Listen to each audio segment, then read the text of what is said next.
Yajo, welcome back. So we moved back to his home state, and it was just my son and I at the time. And um, immediately, probably within just a less than a month, I was able to secure a job and started working. My son was driven to his cousin to help babysit while I worked. And so that was really helpful. I appreciate this family, this relative so much for all that they've done for both my kids. And without them, I could not have been able to do anything during those early months of working and just basically providing for us. So I drove our car down, or my car technically. And so I was using that to work and back, and they hadn't given me a house key. It was, going on a month, and I didn't have a house key. And so I was texting his sister that I would be home on lunch breaks because work was really close, and I don't know why I didn't think to pack a lunch. Gosh, all the things looking back, they're just so dumb. Anyways, the sister was also working close by, and so she said that she typically came home for lunch as well, and so I coordinated to come home around the same time. Um, and so I got home. She hadn't gotten there yet, so I just waited outside, and then she eventually got to the house, and I went in, made my lunch, and ate. When I left, never having had a garage in my life growing up, I left through the garage because I didn't have a house key. And I had left the garage door open because I knew she was still in the house and she would be leaving soon. So I just assumed that she would lock this garage on her way out. So I went to work not thinking anything of it. But when I came back home, the first thing that this sister did was accost me and then go into how I didn't shut the garage and that that's not what, they do and I should shut this garage door. And basically, I think I said something along the lines of, "Oh, I didn't know that I could press the button on the wall and run underneath the garage door and let it close behind me." I really didn't.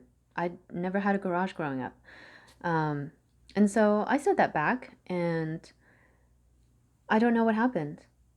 From there, something must have happened because the dynamics between her and I became very tense, and I could sense the vibes have changed. I didn't know if it was because I talked back to her or I said something wrong. Um, I really can't imagine that I would have done something because it wasn't my house. Although I was told to, only put certain things here or there, I couldn't do certain things here or there. And I'm just like, sure, I'm the new person. It's your place. I'm just here temporarily, to my thinking, very temporarily, because my expectation was that when the husband moved down, we would find our own place and we would move out. That was my expectation. And so right after the garage incident, something had happened, and I could not do right for this sister. There was just nothing that I could do or say. And so I started picking up on these just little vibes that, you know, things weren't going well um, between her and I. And so what started to happen was she would call up to my husband in Minnesota and complain. And I don't know what was said. I don't know what was said to him. But I think there were a few times that she had done that, and he didn't do anything. He didn't call. And I guess she wasn't happy about that because he didn't call down to chastise me or to tell me to change or to do whatever it was that she needed done. And so, and then finally, I guess she filed another complaint and called up there, and he finally called back and he talked to me about it. And I was very surprised. I did not expect that. And so he shared that, she had called him and told him that she didn't think I liked her, um, whatever. We are the same age, the sister and I. So um, I don't understand what was going on. But I told him exactly everything that had happened. There was a lot more that had happened since. I told him about how she behaved toward me, the things that she said, and things that were done. And so I was very upfront and very honest about all that had happened and that were happening to me. And I also shared that I made no retaliations. I just took it as is, and I went on about my business. Back to work, home, feeding the baby, taking care of the baby, and then repeat. So he knew that. I didn't exaggerate. I didn't say more than there was or any less than what it was. So I guess she still wasn't very happy with this because after we hung up, I continued as I was. I am early 20s, mid 20s now. I am very busy. I have a job. I'm a mother, and I'm trying to learn this new family and just trying to learn how they live and how I can adjust to that. So I guess that didn't work out. At the time that I moved in, the parents were away at a conference, and the moment that they came back, this sister had gone to them privately and said several things. I don't know what she said. All I know is that after she went and talked to them, the parents looked at me very differently, especially the mother.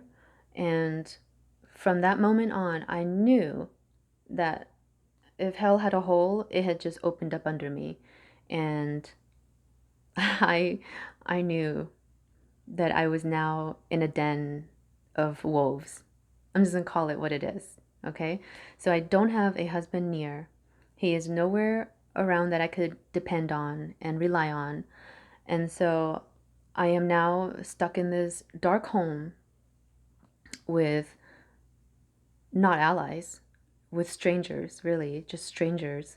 And the in laws weren't giving me any benefit of doubt. They just took what their daughter said, whatever it was she said, and ran with it. And so immediately the mother had given me the cold shoulder, which was not her attitude when I first married in for those first couple weeks that I was there. Um, Gone were the welcoming smiles, or even the tone of voice had changed, and her behavior and attitude toward me had changed. And so I was like, oh, okay. I'm just like, F this. How am I gonna deal with this? Right? I'm just gonna deal with it the best way I knew how. And the way that I did that was to keep to myself. Because you know what? When I'm in a room full of unfriendlies, I'm going to keep to myself. When I go to work and I come back, I'm going to go to the one space that I'm allowed to be in, which is the bedroom. And so that's where my son and I stayed most of the time. We just stayed in our bedroom. And he had slept in the room with us, so we just stayed in there. And we didn't come out because I didn't feel welcome and I didn't feel liked. And so I kept interactions to the minimum. This apparently wasn't acceptable either, and so the parents were probably calling up to the husband and telling him how I'm behaving and how I'm so cloistered in my room, how I'm not open and I'm not coming out to sit in the living room. But why would I sit there? There's no one around to talk to me when I could be in my own room doing my own thing. So, what is the point or purpose of me being out and about when everyone else is also in their own rooms doing their own things? So, yeah, very confusing way of life. And so, eventually, he moved down after his contract had ended, and um, the moment he basically just got settled in, his parents called this family meeting. Now, these Hmong family meetings are usually something that they invite everyone else within the house to sit down together, but really their purpose is to just pinpoint the one person that they have a disagreement with or that they are singularly targeting. But in order to appear nice and to look nice, they have to have everyone else present. I don't know why, because I can see right through. So, family conference was called. Um, by this time, the sisters dynamics and I were at a very tight and estranged sort of conflict. We can call it conflict because that's what it was. Whatever it was that she felt I didn't do enough for her, it just wasn't good enough. I, on the other hand, could really care less. I was really busy trying to learn how to be a mother, how to be a working mother, and get my crap together, basically. I did not have any time to deal with her drama, to deal with her mentality of needful things and needful attention. I just wasn't, I just didn't care. I had a lot going on for myself, and um, that wasn't my priority. Whatever it is that she needed as a grown adult herself wasn't my priority. And so by this time, we were at a, I don't know, I guess it's a conflict. I honestly can't remember what I did to offend her. Um, I never had an answer for that. I just knew that shit happened, and I was thrown into a den without any way out, and I had to fight for myself. And so the family conference happened, and everyone is gathered.